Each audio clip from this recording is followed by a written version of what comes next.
लोकसभा चुनावों की घोषणा के बाद से ही देश में आदर्श आचार संहिता लागू हो चुकी है। आपको बता दें कि राजस्थान में दूसरे चरण में मतदान होंगे और जिसे लेकर चित्तौड़गढ़ जिला निर्वाचन अधिकारी आलोक रंजन भी अलर्ट मोड पर आ गए हैं। उन्होंने राजनीतिक दलों की बैठक लेने के साथ ही पत्रकारों के साथ संवाद किया और आचार संहिता की पालना को लेकर चर्चा की। इस दौरान जिला निर्वाचन अधिकारी आलोक रंजन से फर्स्ट इंडिया ने की खास बातचीत। देखिए। लोकसभा चुनाव का कार्यक्रम जारी होने के साथ ही आदर्श आचार संहिता लागू हो गई और निश्चित तौर पर जिला स्तर पर जिला निर्वाचन अधिकारी भी एक्टिव हो गए हैं, काम शुरू हो गया है। चित्तौड़गढ़ की बात करें तो राजस्थान में 2 चरणों में चुनाव हो रहे हैं और दूसरे चरण में चित्तौड़गढ़ का चुनाव होना है। हमारे साथ हैं जिला निर्वाचन अधिकारी आलोक रंजन, जानने की कोशिश करेंगे। निश्चित तौर पर जब आचार संहिता लग जाती है तो जिम्मेदारियां बढ़ जाती हैं। किस तरह से अपन आदर्श आचार संहिता को पालन करते हुए स्वतंत्र और निष्पक्ष शांतिपूर्ण मतदान की प्रक्रिया अपनाएंगे?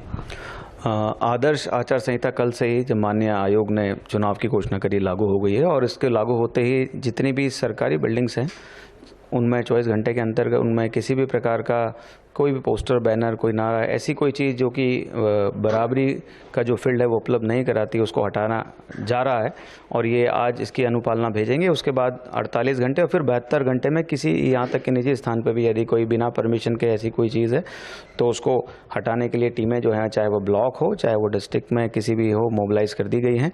साथ में FST होती है हमारी, वो फ्लाइंग स्क्वाड की टीम, वो ऑलरेडी अपने एरिया मजिस्ट्रेट के साथ में पेट्रोलिंग करना शुरू कर दी गई है। ज़िले में 1496 बूथ हैं जहां पर वोटिंग होगी, 7 ऑक्सिलरी बूथ भी हैं। तो इनमें जो भी ऐसे बूथ हैं जो हमको थोड़ा क्रिटिकल या वल्नरेबल लगे हैं उन पे वो पेट्रोलिंग कर रही है। एक कंपनी BSF की भी प्राप्त हुई है, उसके माध्यम से भी एरिया डोमिनेशन की कार्रवाई है वो लगातार की जा रही है। साथ में ज़िले में 144 लगा करके ये जानकारी दी गई है संबंधित समस्त राजनीतिक दलों को भी, और किसी भी प्रकार का आयोजन, रैली और उसके लिए किस प्रकार से वो परमिशन जो है वो ले सकते हैं। किसी भी प्रकार के विज्ञापन या कोई पैम्पलेट छपाएं तो उसके संबंध में भी 120 से ए के अकॉर्डिंगली वो कार्रवाई करें। उसके लिए उनको सूचित कर दिया गया है कि यहाँ जो MCMC प्रकोष्ठ बना हुआ है उसमें वो प्री सर्टिफिकेशन जो है उसका करवा लें।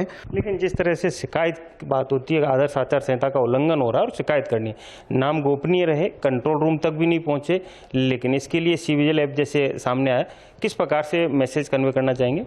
देखिए, शिकायत के लिए किसी भी माध्यम से शिकायत की जा सकती है, चाहे वो टेलीफोनिक माध्यम से की जा सकती है, 1950 जो हेल्पलाइन है उस पर फ़ोन करके, या हमारा जो डिस्ट्रिक्ट का कंट्रोल रूम हमने बनाया है उसमें फ़ोन कर सकते हैं, या सोशल मीडिया पे हमारा जो इंस्टा, ट्विटर पे हमारा हैंडल है X पे, उस पे भी हमें कोई कंप्लेंट टैग की जा सकती है। और या फिर जैसा मैंने बताया, आपने भी बताया, सी-विजिल ऐप है वो अच्छा माध्यम है क्योंकि उसमें ऑनलाइन समयबद्ध रूप से उसका निस्तारण सुनिश्चित होता है, 100 मिनट में उसमें कार्रवाई करनी होती है।